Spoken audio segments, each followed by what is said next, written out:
अम्मा, हाँ। चावलों की बोरी कौन लेकर आएगा छत पे से? पेटी में चावल खत्म हो गए और जाहिद भाई जान ने शलजम गोश्त के साथ चावलों की भी फरमाइश की है। और आपको पता है ना, अगर उनको चावल ना मिले तो वो खाना ही नहीं खाएंगे गुस्से से। तो इतनी भारी बोरी मैं लेकर आऊंगी? पागल हो गई हो? हाँ तो क्या मैं अपनी कमर तोड़ूं? निकाली ना उस लाडली बहू को जो पूरा दिन कमरे में पड़ी आराम करती रहती है। उसे किस लिए आराम के लिए रखा हुआ है घर में? अच्छा, एक पकड़ चाबी, उसको कमरे से बाहर निकाल के ना छत पे ले जा। याद रखना, बोरी उसी से उठवाना। हाँ जाहिर है अम्मा, पागल हूँ क्या मैं अपनी कमर तोड़ूंगी?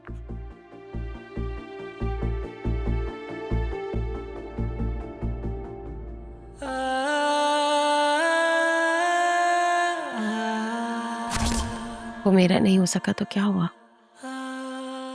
लेकिन तुम्हारा तो बन सकता है ना। और किसी ना किसी का तो उसको होना ही है, तो फिर तुम क्यों नहीं? और अगर तुम भी उसको मेरी वजह से नहीं अपनाओगी ना तो किसी और का हो जाएगा। इतना हैंडसम है यार, क्यों जाने दे रही हो तुम उसको अपने हाथ से?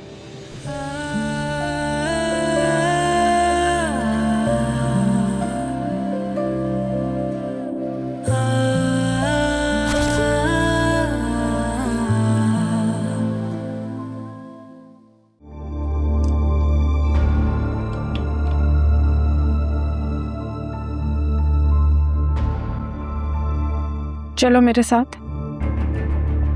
चावल लेने के बहाने छत पर जाना है। ऊपर सुंबल तुम्हारा इंतजार कर रही है, वो तुमसे मिलना चाहती है।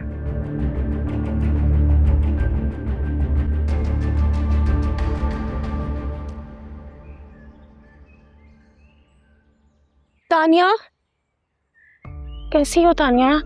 तुम ठीक हो? लो मिल लो दोनों बहनें और कर लो जो बात करनी है।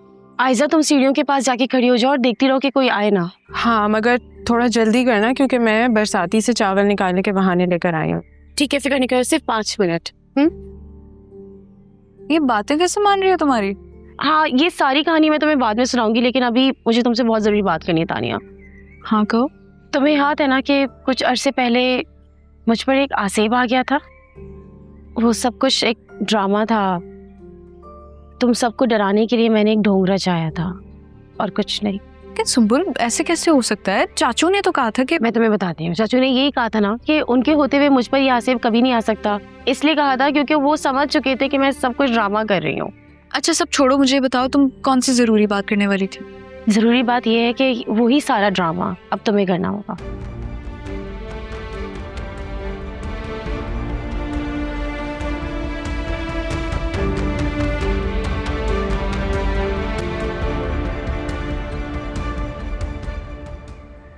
तुम रात को किसी भी तरीके से अपने कमरे से निकल आना, बाकी सारी अरेंजमेंट्स मैं करके रखूंगी।